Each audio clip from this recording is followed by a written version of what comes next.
Live. I got a little circle thing. Well, we are live, Bradley. All right. Welcome. This is a HuntLeague podcast that we are doing live on video. We've got Bradley, Joyce from up in Oregon. Super excited to have you, Bradley. You are the founder, creator of the Wild Food League inside the HuntLeague app. Just wanted to spend some time letting people get to hear your story, where you came from, what inspired you to do this. And kind of my hopes for today is that your story would not only inspire others to get outside, maybe pick up a bow and rifle and go hunt and learn how to collect wild food, but it would also inspire them to dream and think and create like what you've done with the Wild Food League. I mean, I think there's pockets all around the country filled with people that if they just heard how maybe easy it is or viable it is to just like, hey, create a league that you can connect with other buddies. I think your story can really inspire a lot of people. So, without further ado, Bradley, tell us, give us a quick overview, not of your how you got into hunting yet, but where you're from, how old you are, family. You got a wife, you're married, that kind of thing. So, give us a little bit of who you are as we get started. Yeah, absolutely. Well, appreciate you having me on, man. It's great. Super happy to be here. And so, man, I just turned 40 this year, so Yeah, feeling extra old. the body is shutting down. uh, Love it. I feel it every day. yeah. Yeah, it's like, okay, I got to get serious now about trying to preserve whatever amount of health I have left. Whatever vitality is uh, slowly slipping away. yeah. So, born and raised here in Oregon, kind of in the broader Portland metro area. Uh, Grew up here, spent a lot of years in Oregon, but ended up going to school in California. Lived in Washington State for a while, and then spent, I guess it was about 12 years in Texas. Uh, Married, no kids. My wife is from Peru. We spent a lot of time down in South America in Peru, which is pretty cool. Yeah, you're getting ready to Um, head down. Are you going down for Christmas, the holidays? we'll be here in Oregon for Christmas with family here in the area, but we'll be heading down pretty much right after and spend New Year's in a few weeks down there in Peru. So yeah, super looking forward to that here soon. Love it. Are you taking your big overland vehicle, or are you doing the easy trip and getting on an airplane and flying? Yeah, one of these days we want to make the whole drive, do the whole Pan American Highway, but yeah, this time around it'll just be the flights. Yeah, it'd be quite the trek. Okay, so Yeah. you're what a lot of people call an adult onset hunter. You didn't grow up hunting. That wasn't really something you were super familiar with. What was the inspiration for you to get into hunting as you're approaching 40? So, like, you didn't start this as a kid. You didn't grow up doing this. So, what was some Yeah. of the inspiration for you? Yeah, so for me, the whole inspiration was really all about food and kind of taking control and responsibility for the meat that my family was consuming. I'd been kind of around hunting a little bit. I had some family members that hunted in the past. My grandfather actually worked for Oregon Fish and Wildlife. I think he ended up being the deputy director there for a number of years before he retired. And he was a big elk hunter, but it just never kind of really got into my immediate family. Like my parents weren't really into it. And so, I did a lot of fishing and outdoorsy stuff, camping, that kind of thing. But hunting was just, and during my childhood, wasn't really something that my immediate family was doing. Sure. And so, yeah, as an adult, in being in Texas and you travel around enough between Texas, Arkansas, some of the Oklahoma, some of these other states, yet inevitably will end up kind of running across one of these big industrial farms, and seeing it kind of firsthand is actually quite surprising. Disturbing. And then if you, yeah, and it's hard to fathom the scale of it really. And then even in my travels to Peru, you kind of see a side of things where it's like it's not industrial scale like kind of that we have here, but it's just like less people checking in on stuff, and so you kind of see another side of it, and it's like, and eventually you kind of get to a point where it's like, yeah, I don't really want to be kind of supporting that, but I really, I'm a meat eater. I like meat. like my steaks, whatever. And so, for me, kind of seeing that process, and then of course COVID hit, and then it was like there was, you started seeing meat shortages in the grocery stores and some things like that, and it's like, well, man, like it would be really nice to have the skill set of being able to just go out and get my own food.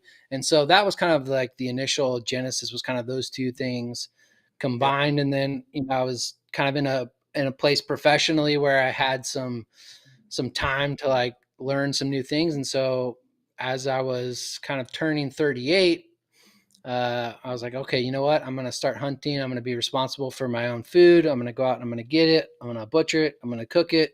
I'm going to do the whole thing.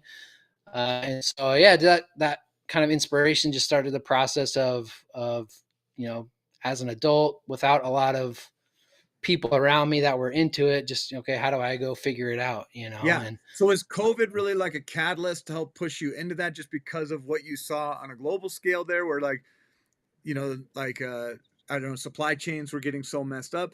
Or was your interest kind of peaking in the years before, like as you had kind of witnessed some of that stuff? But like when did you actually decide to take your hunter education course? Or when did you actually decide to go to the field for the first time with either a bow or rifle? And when you did decide to do that, how did you do that as an adult that didn't have any history? Did you have somebody that actually took you out? Did you just like walk in the woods with a gun? Like, I don't know, I guess this is what you do. Like, what was your yeah, process to getting started? yeah. So, yeah, I mean, COVID, I would say, was kind of the thing that pushed me over the edge. I've been kind of thinking about it a little bit. I'd kind of started looking into it. Uh, and in Texas, hunting's like a lot different just because it's all basically private property everywhere, and Yeah. it's like leases and ranches, and it's a whole kind of different scenario. So, but I knew I was going to be moving back to Oregon relatively soon from Texas, and so basically I started kind of like planning things out and learning kind of in function of my relocation back to Oregon, and knowing I was going to have public land to hunt in Oregon, that kind of thing. And so really what it came down to was like, what's the first tag I can get? And that just happened to be Oregon spring bear. Okay. Uh, and so I basically put in for the draw. I was still a non-resident at that time, so I was lucky to draw that tag. And so I knew as I was moving back to Oregon in January, basically in May, I would have a tag. And so then it was like, okay, I got to get, I kind of had the timeline, and then it just became a matter of trying to figure things out. And so, just spent a lot of time, on YouTube, on the internet, just researching rifles and trying to figure that Yeah. out, and like what's all the gear that I need, and I would imagine that to that be kind of really thing. intimidating because, like, when I talk to people that don't hunt, that don't own a rifle, that don't have any of that stuff, like even the idea of like when they see a gun, when they come over and it's like, here's a gun, like it can create fear, like rightfully so, because I think there's a lot of misconceptions about that. But I do think like, all right, you didn't have anybody that like helped you. Well, what caliber do you get, and what? So you did a lot of YouTube research. Right. Yeah. Yeah. Basically just YouTube University, and then, I had a few folks like my brother-in-law hunts. And so, I was able to talk to him a little bit and get some advice, and a couple other just kind of acquaintances, that had a little bit of knowledge here and there. But really it was just time researching, and at the time I was purchasing my rifle, it was like during that COVID ammo crunch, so it was like, well, kind of what ended up driving the decision for me was like, well, the ammo's available. Yeah, And so I ended up going with a 308. 308. That's what it's that And was always available during COVID, and I'm like, yeah, I that's one rifle caliber that I don't own, and I have thought so many times about it, but I'm like, well, it's not my preferred round that I would hunt for mule deer or elk with. It's a classic round. Can you absolutely get it done? 100%. It's a great round, so I'm not complaining about that. But I have some other guns that I'm like, I probably like my 30-06 a little bit better than that 308 for some of the big game, whatever. But when you're thinking about that in an ammo shortage or scenario, that 308 has got to be one of the most trusted, readily available rounds anywhere. yeah. And that's why I think I need to add one to my library. So as soon as we're off this call, I got to go talk to my wife about the next gun that I'm going to purchase. Yeah. It's going to be a great conversation. Yeah, yeah, actually, I was initially, like, the 6.5 PRC, was just kinda coming out and had, like, a lot of hype around it kind of at the time that I was shopping for rifles, and, I'd kind of settled on the Springfield 2020 Waypoint, Heck yeah. just all the reviews were, really great or whatever. It was like, I knew I wanted to. I was fortunate enough to be in a position to spend that kind of money on a rifle, but I also knew I wanted to, like, kind of buy once, cry once kind of thing. Like, Yeah. I kind of like, that's usually the style that I'm going for, is like, I want something that's gonna, last me and work well and all that kind of stuff. But it came down to, like, there's no 6.5 PRC ammo anywhere. Like, Anywhere, and especially then. I mean, it was too new. The other thing is season of life. Like, I started in my early 20s, really, like, I mean, I grew up anytime I could get in the woods, anytime I could go out, even with a BB gun, I was in the woods. So a little bit different. I grew up in Oklahoma too, had grandparents out of farms, so we'd go out and rabbit hunt, snake hunt, like, if that's a thing. We never yeah, ate the snakes. Now that I know you can actually eat snakes, I probably would have tried it. Um, but back then, it was like anytime I could be on the water, fishing, hunting, doing anything, I was so I've always had a passion for it. But when I started to, like, acquire my own gear and equipment is like when I'm in my early 20s, broke as a joke, where the only things that I could get for outdoor and hunting came my at Christmas and my birthday. My birthday's the end of November, so I would a lot of times, like, combine, like, hey, could you buy me, like, instead of, like, getting me a birthday present, could you just, like, combine these, and, like, I could get one thing that's, like, a little bit nicer? And that was, like, right, a whole collection of gear, but I didn't do the buy once, cry once, because I just had no money. So I was getting yeah, all my camo stuff at, like, army surplus in, like, heavy cotton. Once it got wet, it wouldn't dry for 4 days, and then my first backpacking trip, I had no idea, like, how to backpack hunt. I went to the Coleman outlet down the road, bought this Coleman outlet backpack that, like, had a big external frame, and I was like, "This is gonna be great." Loaded it up, and I didn't know what right, food to bring, didn't know about dehydrated meals and jet boils and all those things. Had, brought canned tuna and canned food. I just thought, like, if you're backpacking, you bring canned food. So it was like the heaviest food possible. Anytime you open a can, it smells so bad in the woods, like your scent profile and right, everything. And not only in the woods, but in your sleeping bag and in your tent later at night, it's terrible. So all that yeah, stuff. And then on the way out, like, because I'm carrying like 70 pounds of heavy crap, like my $50 backpack that I bought at the Coleman outlet snapped and broke. And then I'm like trying to carry uh, a backpack, but I did not do the buy once, cry once. I didn't have the luxury of doing that. But you started at 38, which is that's a right. whole different season of life. Yeah, absolutely, absolutely. And I think nowadays, it's even easier, obviously, to get started, as an adult later in life, with all the kind of just resources that are out there now.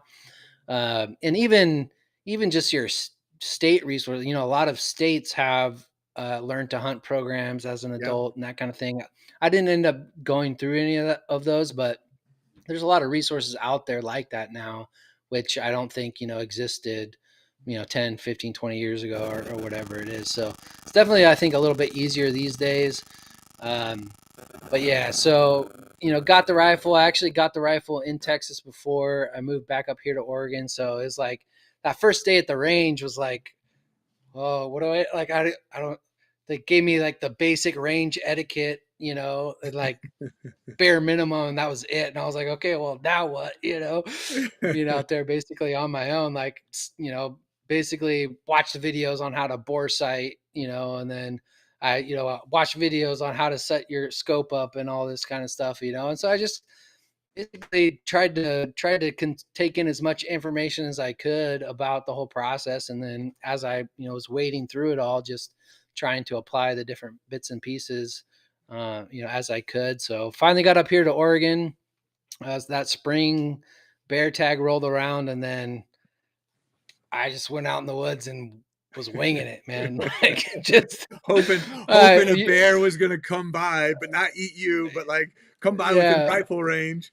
Yeah, You that's know, crazy. I will say, like, I had seen enough, stuff online and different forums and videos and all the things like to kind of hone in on like, okay, I know that bears are typically going to like the south facing slopes in the spring where the, grass is coming up sooner and, all those kinds of things. So, Yeah. and then, The snow I'd is come melted. across, right. I'd come across like the mapping softwares and things like that. So I'd been looking at maps ahead of time and, kind of had some spots picked out. But like, man, one thing that the videos don't communicate to you is just how different it is between looking at maps and then being actually out in the field in the Yeah. mountains, looking at things with your own eyes. It's just like completely different, right? And so it was definitely a process, but man, had a lot of fun. I think I hunted that spring bear tag for like 15 or 16 days Yeah. total out of like the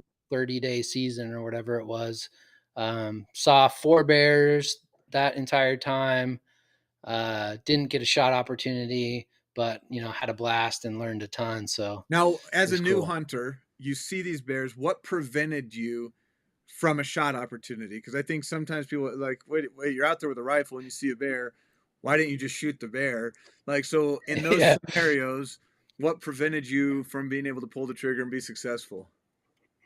Yeah. The first bear I ever saw was crazy because I was actually uh, driving on a road and I was trying to get to another spot before it got too dark. And so I was, moving at a pretty decent clip. And then I come out of some dark timber and there happened to be just this little tiny, probably like 100-yard by 50-yard cut of trees. And I just noticed this big old black blob out of the corner of my eye. I'm like, that doesn't seem right. And I look over and it's literally a bear standing 75 yards away. And I'm like, I'm driving. So then I'm like, just instantly, I don't know what to do. I slam on my brakes basically. The bear like stood up on its hind legs and it's like looking at me. And I'm like, trying to figure out like where my rifle's at. Like, I know you're not supposed to shoot across a road. So I'm like, trying to, and by this, of course, by the time I had anything out and ready Oh, to go, the bear was long gone, but oh, that's it funny. was I love wild. that. You Yeah, were it just was as wild, surprised as man. that bear was to see you. So, Yeah, yeah. So that bear took off. I ended up, finally getting to the spot where I was gonna be, kind of set up. I don't think I saw anything else that night, but back in kind of the same area, a couple days later, I ended up seeing. I think it was a cub or something. It was like I'd gotten over to the edge and kind of looking down into the creek bottom, and just happened to catch a black, blob yeah, kind of run off the timber kind of thing. And I think it, if I remember right, like the wind was really bad, and so I think it caught my wind before I was even to the edge looking. So that sure. was the second bear, and then I ended up seeing a sow and a cub. This is actually kind of a crazy story. So like the area that I had been hunting, it's like one of those checkerboard, BLM and then private timberland companies. Like in And downtown all Portland. yeah. So like all of the roads kind of in this area are gated by the timber companies, even Okay. though a lot of them like go through the BLM lands, or like they'll start on the road starts on a BLM chunk, but then goes into Yeah. the private, but it's all gated. But I happened to get come across an open gate that didn't have any signage on it. Yeah. And so I was like, oh cool, this one must be open. So I drove in, spent like 2 days back there, camped, that's where I saw that one bear, saw the other bear, and then I ended up uh coming out a couple days later and that gate was locked. And so I was like, oh no, like I'm back in here. And you're on the Apparently other I'm not. side of the gate. And there's no Yeah, way and I'm on around the. the gate. Dude, I drove, I don't know, probably 3 or 4 hours trying to find a way. Like every single road out was gated, and then finally I came across one where they happened to be logging in the area, and it was open, so I was able to get out. And then all the signage was like, gates can close at any time, blah blah blah. So this was like a really quick lesson in these timber companies and like how these games work with the gates and all this kind of stuff. And anyway, to try to make a long story short, I was like, man, I've seen 4 bears back in this area. Yeah. So I, scoured the maps and found what looked to be like a trail or a road that I would be able to hike to get in there. That was only like 4 miles or so. Yeah. So kind of the last couple days of season, I'm like, all right, one last hurrah. I'm gonna hike in there and find one of those bears. So loaded up my pack and everything and hiked the 4 miles in. It wasn't too bad, but by the time I'd been back in there and then hiking to all the different little clear cuts that I could, glass and that kind of thing, I ended up putting, I don't know, 17 miles in or something. Uh, And Never you are ended a up seeing marathon another. runner. Like your other job is Yeah, marathon right. running, so you're Yeah, yeah, yeah, an ultra marathon actually. So yeah. 17 So miles, it's that's no kind of big deal. it's kind of funny. I get back in there and like I was like to my camp spot. There's like this like road, and then up on the hill was where I was camping, and like the road like loop did a big loop. I'm like, oh, let me just like hike. I'll just go straight up, the hill.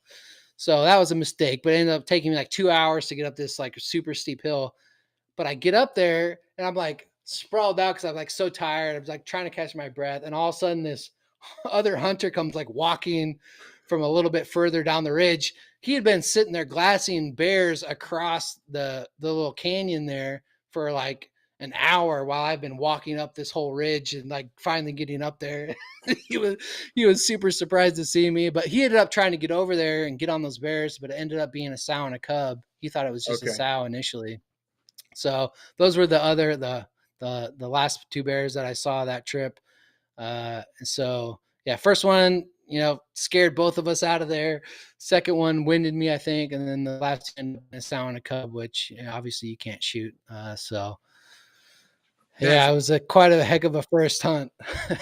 that's awesome. I mean, getting into hunting at 38 years old, and this is just 2 years ago. Is this 2021? Because it was a year Yeah. after COVID. Is that right? Right. Yeah. So I kind of started the whole process in 2021, and then 2020, spring of 2022 was that first tag. Dang. Okay. Um, so you learned a lot since then. You've found some success in the field since then.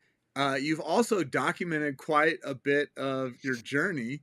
Yeah. Like some of these hunts, you have video and you've put together films, and like you've actually been pretty disciplined about like sharing the process of everything that you've put in to hunting. And like I don't know if what the inspiration was for you to kind of start that YouTube channel and start what you did.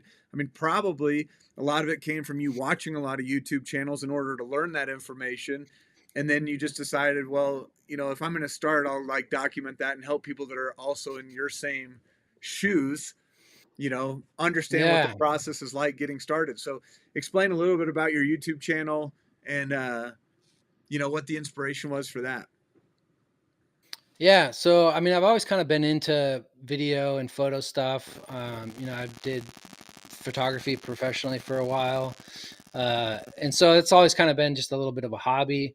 And so when I started hunting, I kind of was like, well, man, let me just document it because as I was learning and consuming a lot of YouTube and other channels, I didn't really come across a ton of people like myself. It was mostly like people Sure. that have been hunting their entire lives, uh, and had this like long history of hunting background.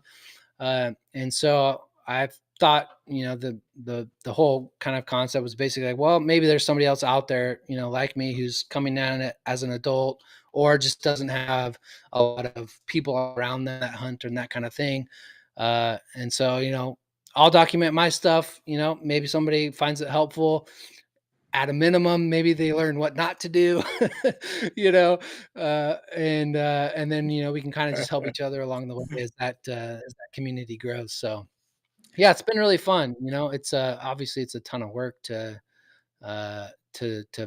film and all that kind of stuff, but it's a lot of fun. And um, I think part of so hunting culture in general is just really interesting. It's a very diverse set of people and ideas and beliefs and that kind of thing. And um, as a new hunter, I've noticed uh, that there can be a lot of like infighting between different Sure. like whether it's like rifle versus bow or whatever the Yeah.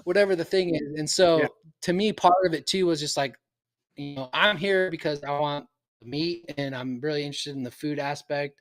And so let me just share what's interesting to me and my point of view. And my philosophy on a lot of things is like, if you're not if you see a gap somewhere or you're not happy with how Yeah. something's working, then like do put something out there and like Yeah. see what happens. And you Yeah. know cliche, be the change you want to see or whatever it is. Just if you and like, I'm into the food, so let me put food stuff out. And if people like hunting and food, then Wild Food Outdoors is the place to All right. go. So when So you say you like food, like I understand liking steaks. I love steaks, and I will eat a steak. I love it. I can't resist a good steak. But yeah, yeah, when I've started to hang out, when I've started to like see your world a little bit more, it's like, okay, this is like a totally different level. Because I realized like quickly in this Wild Food League thing, like, oh man, I got a lot to learn because I pretty much will just grind something or make it into steaks. I just cook like pretty plain Jane meat. And then you talk to somebody like yeah, Wally or Leonard, and Leonard is talking. I don't even know what he's saying. Like it's like he's speaking a different language on a couple fronts, and I'm not putting him down. Like it's so gourmet that I'm like, I don't even know what these words are. Is that a spice? Or is that a type of meat? Or is that a part of the animal that you're referring to? And like sometimes I'm having to yeah, like pull that up and go, oh, that's what he's talking about. And he's in Texas and where you came from, they got all these ranches. So he's talking about African game, but they're hunting in Texas and eating, and it's like that's a part of their diet there. right, right, So the Wild Food League has exposed me to a lot that I'm actually like I want to be a student of the game. I love the hunting thing. I have a lot of years of experience with bow hunting.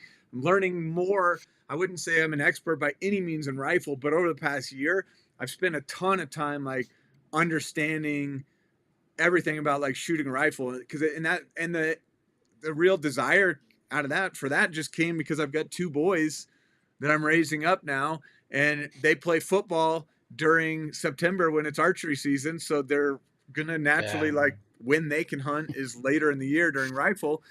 And so it's like, well, I want to be a good mentor and dad and be able to take them out and help them get started. So the rifle hunting thing has been something I've been a student of, but now I think it's like switching gears into this whole wild food thing. So tell me a little bit about we just recently started a Wild Food League inside the app. Give me some inspiration. What inspired you? I mean, you kind of mentioned like you see a hole and you want to fill it. Tell me about the Wild Food League. What inspired you to really kick this thing off and get started? Because we're already seeing a lot of support from people inside our community and companies that are hearing about it, saying, "Man, we want to be a part of this. Like, we want to support the Wild Food Initiative." So, take it away. Tell me what inspired you to get this league going. yeah, yeah. So I've obviously been using the HuntLeague app for a while, and that was kind of how I made actually quite a few connections within the hunting community was through the app, which is pretty cool. So I've been using it, not only to log my hunts, but just to interact with folks in the community.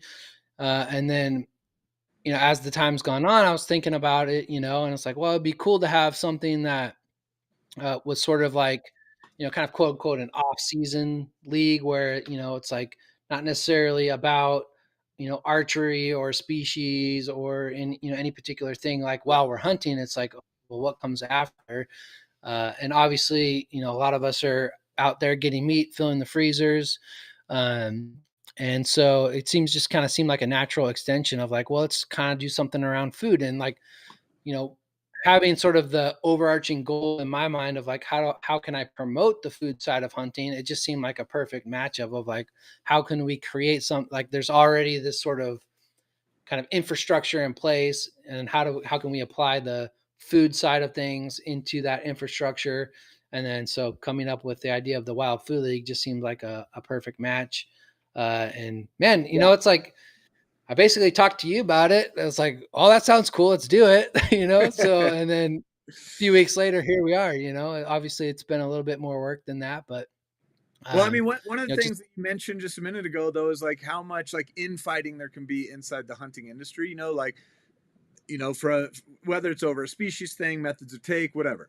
Um, but I feel like one of the most uniting things that can happen inside the hunting space is sitting around the table and eating good meals. Like nobody fights about that. Like I think every right, hunter, no matter what species or method of take they're after, we can all celebrate good food, and we all need good food to sustain us.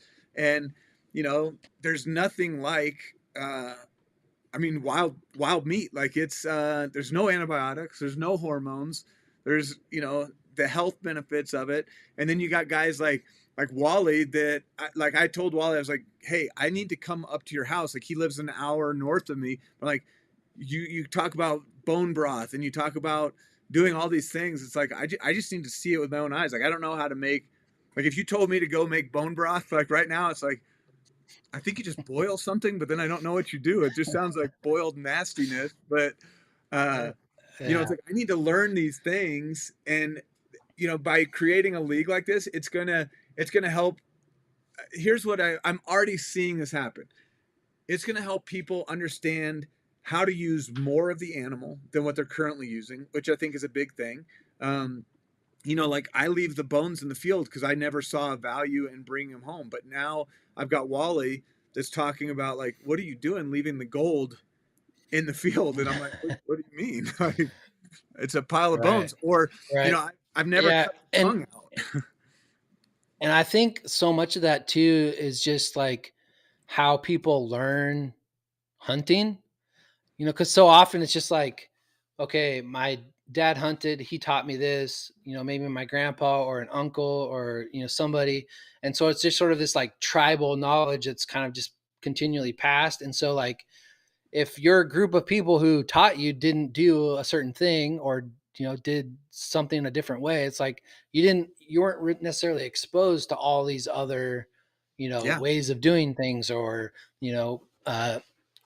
like the bones and like all this kind of stuff. And so I think that's kind of really cool about what's happening now. And I think, for as much as people dog on social media and, YouTube and social media influencers and all this kind of stuff, I think there is a really big benefit uh, to a lot of people who are doing those kinds of things in an ethical manner, in a manner that promotes like wildlife conservation, that sort of thing, because it's expanding people's universe in terms of what's possible, and what you can do and the impact that you can have. yeah, And the absolutely. food aspect, like you said, it is the thing that kind of connects everybody, no matter what they're doing out there. It's like at the end of the day, you're in for the 99.999% of the hunts that you're ever going to be on, you're legally obligated to take the meat, Yeah, and you got to do something with it, and even if you're just donating it or whatever else. So the food at the end of the day, the meat at the end of the day, is the thing that connects people. And I think we're kind of seeing that rear its head a little bit right now on the conservation side of things, with like what's happening in Colorado, right, with like mountain lions and that kind of. yep. People don't realize mountain lion meat is good. People eat it. you know, it's like Not going to you're waste. not just out.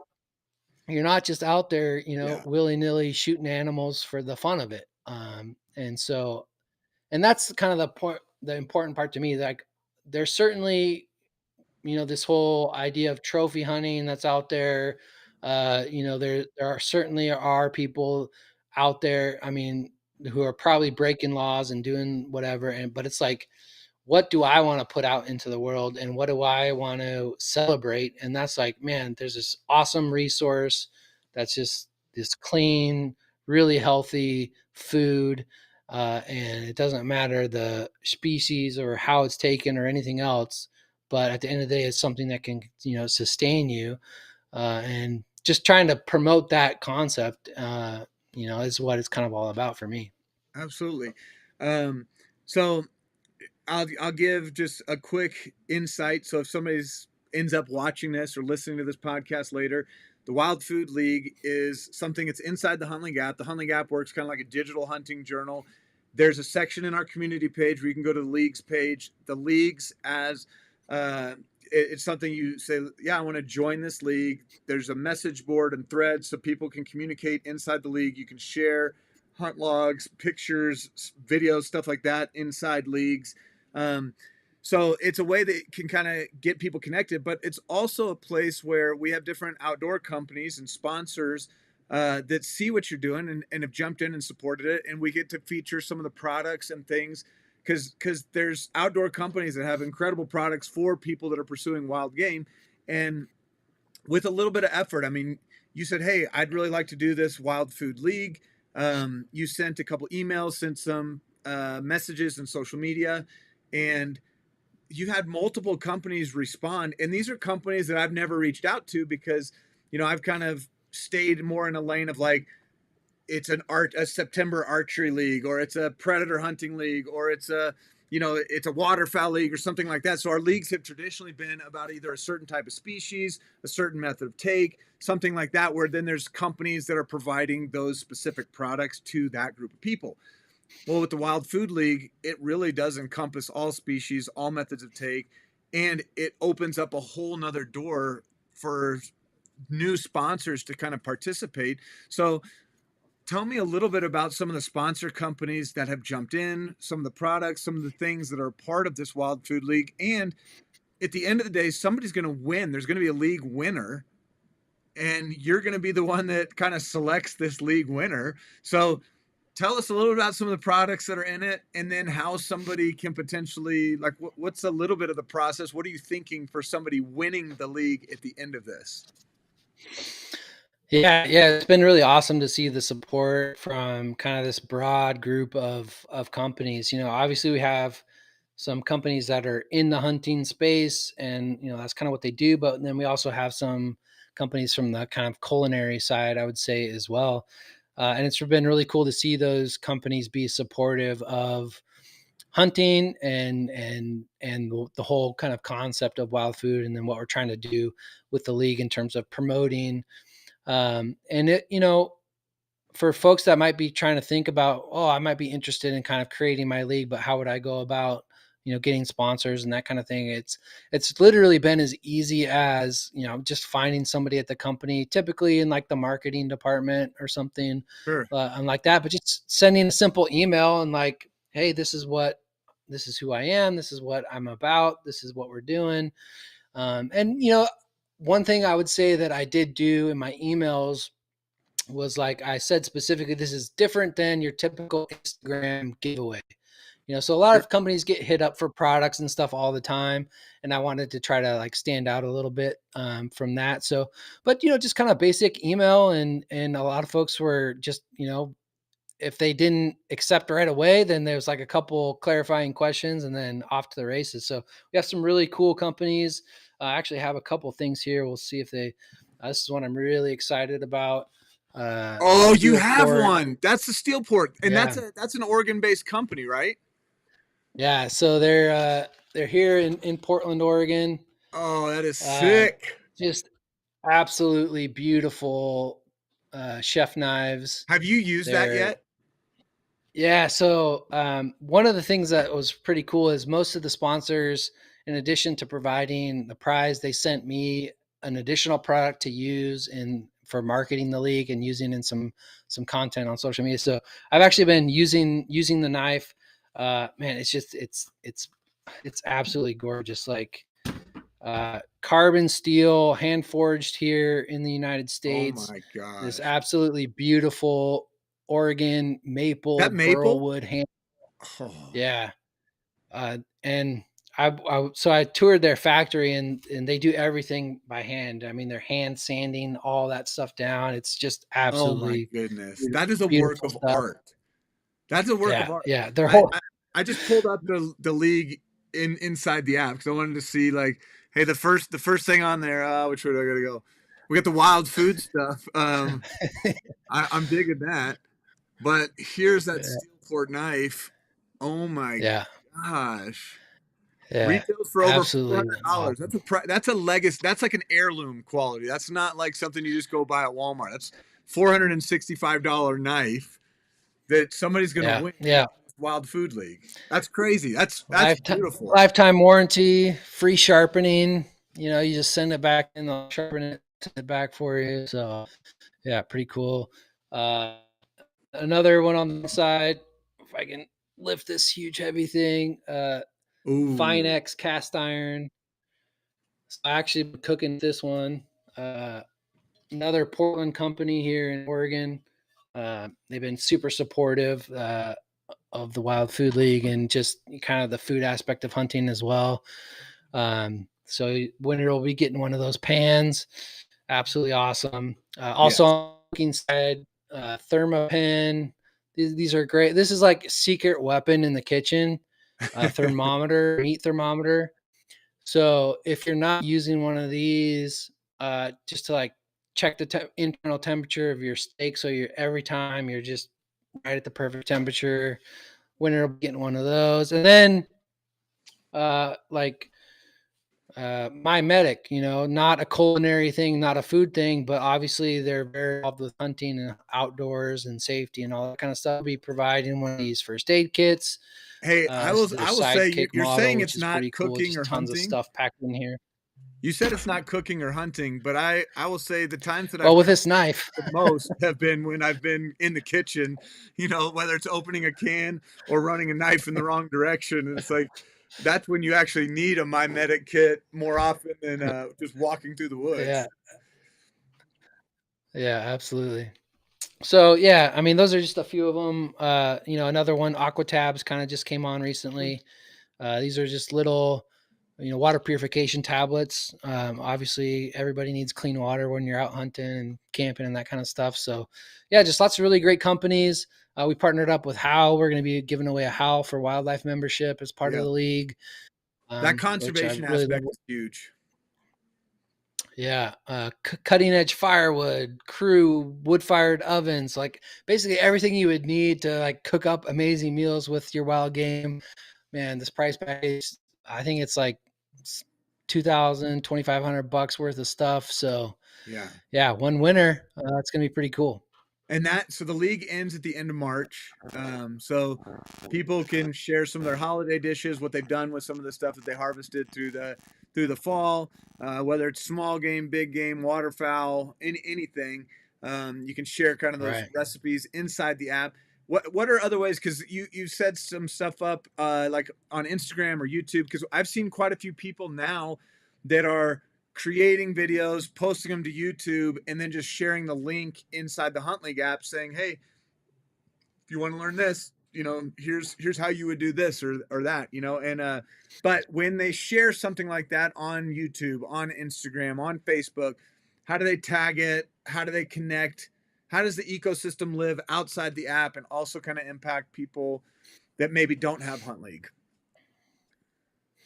Yeah, so obviously this league's a little different than kind of the standard hunt league because we're not using the hunt logs in kind of the same way that the other leagues would take advantage of that feature of the application. And so, really, what we're looking at is folks posting to the community tab within the Hunt League app, and for there, you know, we're just looking for photos of your food, your hunt, whatever it might be. You know, post your recipe. You can post a photo of what you made and post the recipe. A lot of folks are doing that, Yeah, and so that community tab within the Hunt League app is kind of like that primary spot. And then we're also encouraging folks to just share those same posts across their various social media platforms, whether that's Instagram or YouTube or TikTok or whatever people use. And then just use the hashtag Wild Food League.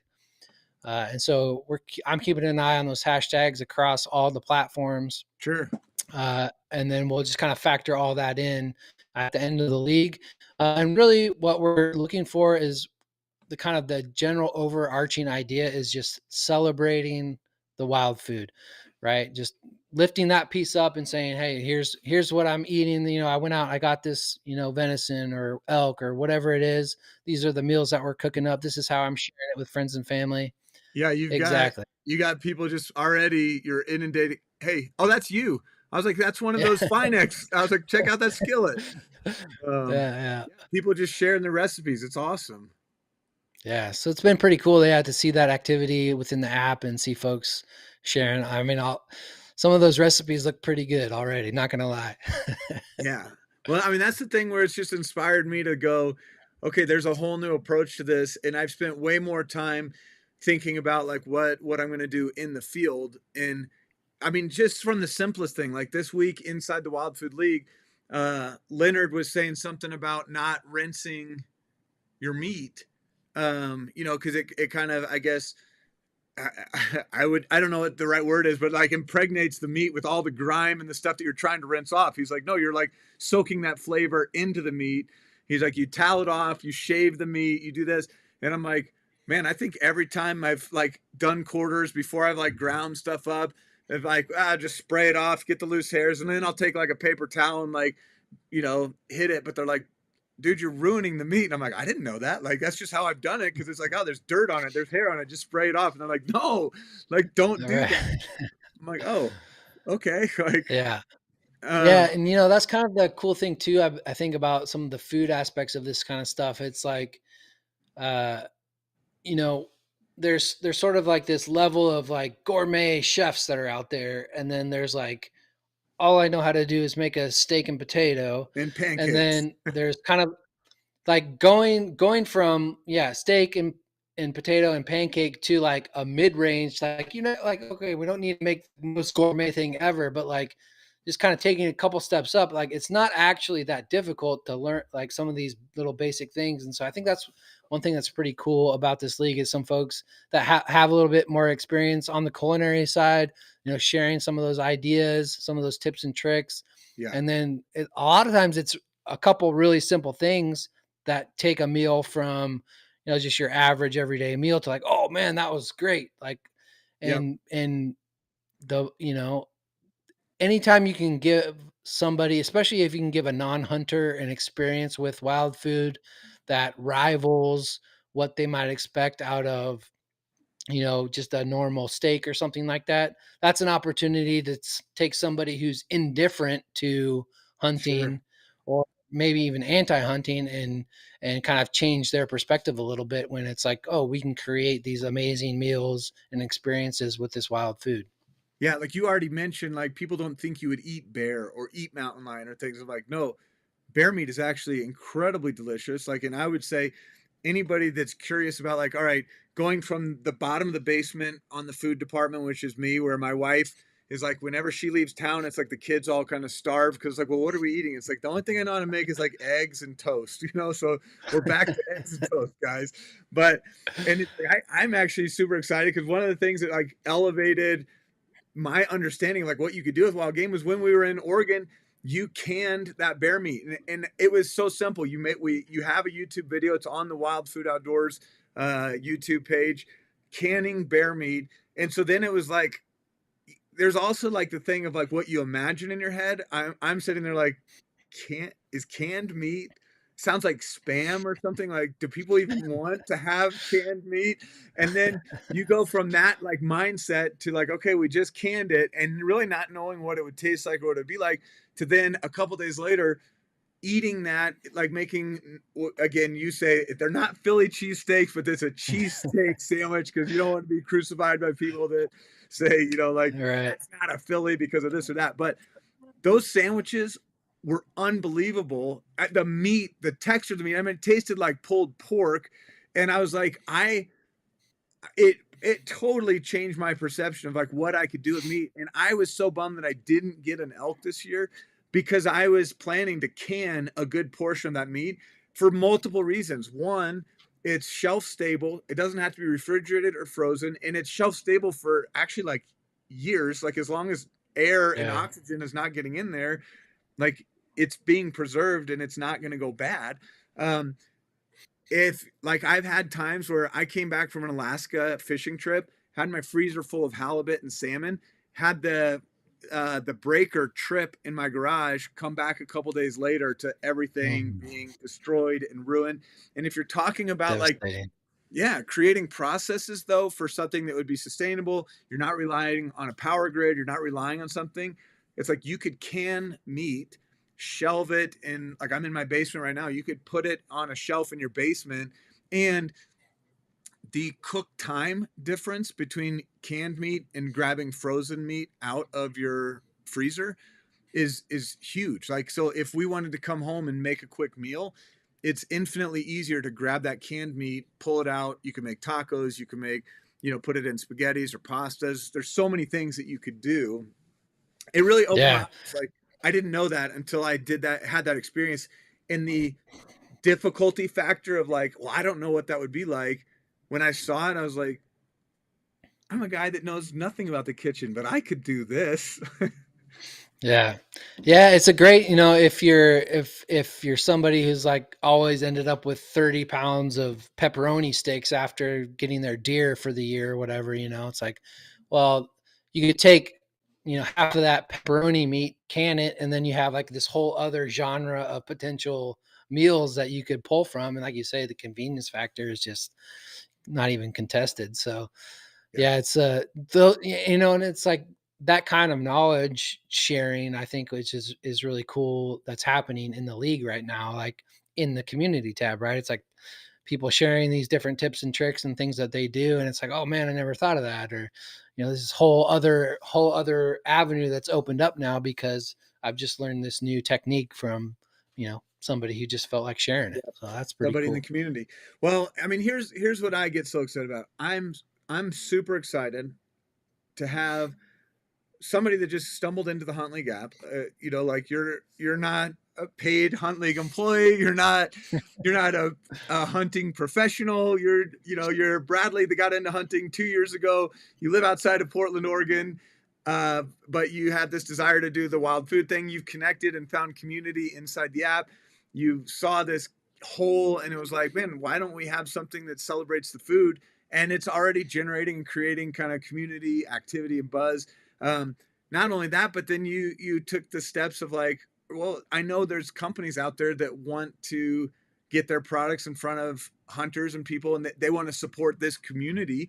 And you've gone out and done that, and it's super inspiring to me. And I'm looking at it going like, man, this is a league that exists in the app that I didn't have to create. I didn't have to go chase anything down. Like you did this, and yes, it is effort. Like you spent some time, you sent some emails, you got rejected on some, and you had some that said yes. That's awesome. But I'm like, well, what kind of creativity do some of the other users in our app have? Like, what are some of the things that they're passionate about? What are some of the things that they see, whether it be conservation oriented, whether it be fitness, whether it be all these different things that are components of what we do as hunters. And I'm super excited to see the evolution of this, because I think a league like what you've created, a league like what Garrett Weaver created with the On Point experience, where somebody won a bear hunt and he had multiple companies and over a $15,000 prize happened because a Hunt League user was like, well, I love bear hunting. I love taking people out to experience that. So I'm going to open that door. And it created this influx of activity and movement. I just get super excited when I see what you're doing, because I think it's going to inspire people in our community to dream and to create. And I think when you start getting that kind of stuff going on in the community, it's going to benefit everybody outdoor space. So thank you, Yeah, Brad, for absolutely. what you're doing. Yeah, no, it's been fun, and obviously, it wouldn't be possible without the infrastructure of Hunt League. So it's been really cool to be a part of the app and be a part of the community, and now with the league. So I think, yeah, it's been awesome, and man, just a lot of room for growth and doing cool stuff. So it's been fun. Heck yeah. Well, I'm super excited to see this as it continues to develop. If somebody happens to stumble on this, I'd invite you, hey, download the HuntLeague app, join the Wild Food League. You got a chance. Do they have to be, like, I know you kind of said this, but it's like you don't have to be a master chef to win this. It's not the most time consuming effort to win this. It's just your, Yeah, absolutely not. It's not a cooking competition. It's just who's celebrating their wild food in a way that really elevates the community as a whole. And yeah, so just looking for people who are just really genuine about it, and then open to sharing, their processes, their tips, their tricks, their recipes, and just sharing that with not only the Huntley community but also the broader community out there as well. So yeah. definitely not a cooking competition at all.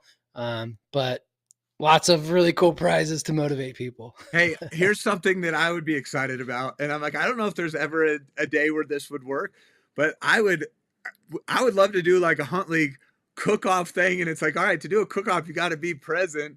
So it's like someday, I don't know, we could do regional Wild Food League cook-offs, and do one in the Pacific Northwest where just people bring some wild game, Yeah, yeah, kind of share some meals. But I could definitely see a day where food just brings people together. I would travel, you drive to a good absolutely. restaurant, you travel, you go out of your way to eat exceptional food because it's more than just the flavor. I mean, it's the whole experience. And I think to set up some wild food dinners down the road, I get excited about just where this league could end up going because someday I want to eat some of those dishes that Leonard's been posting down in Texas, and someday I want to eat some of that. I want to drink a bone broth shake that Wally's eating in Yeah. routines. So we'll have to keep dreaming with this because I think we're just now at the starting level, but where this could go, I think is really spectacular, man. I get so excited. My mouth starts to salivate when I think about it. Yeah, absolutely. Got a few ideas for some things in the future as well. So yeah, man. Hopefully we can just kind of keep it rolling. And this first year, obviously, we're just kind of figuring things out, but definitely plan to continue to run the league in the future. So yeah, hopefully we can kind of just keep notching things up and just make it bigger and better every year. I love it. Hey, where do people find you? Like, you got a YouTube channel, you've got Instagram, where do people find you? I also see that hat that you're wearing. It's a wild food hat, and the logo that's down there on the screen. So Yeah, can I buy that hat? Can I get like, how do you do that? Like, how do we find you? absolutely. Absolutely. So you can find me on pretty much all the social media platforms, Wild Food Outdoors. And then, of course, I do have a website up, wildfoodoutdoors.com. That's kind of, I post my recipes, post videos there. And I do have, some products. Actually, I need to get another round of hats up there, but I do have some t-shirts, some other things up there. So if people are interested, they can check that out at wildfoodoutdoors.com. Yeah, whenever I'm making these videos and stuff, I need to have a wild food shirt on. So, uh, check. You'll have an order here in just a few minutes for a wild food shirt. So, bro, Appreciate thank you for it. jumping on, Bradley. Thank you for creating this league. Super excited about watching this develop, and it's going to end technically March 31st, but then it starts again April 1st. So we're going to run this league annually. It's not something that's just kind of, hey, we're just going to run it till the end of this month. But we'll run it Right. to the end of this year, and then we'll kick it right back off April 1st and let it run all the way through your spring season. So people have turkey dishes from the spring, you know, uh, spring bear stuff, all the way into your fall, your elk, your deer, your waterfowl, all of that stuff. Absolutely. Yeah. Yeah. Awesome. Well, thank you for joining. I guess I don't know if this is the Hunt League podcast or the Wild Food Outdoors one, but either way, it was great doing this with you, Bradley. And thank you. Yeah. Thanks for having me on. Yep.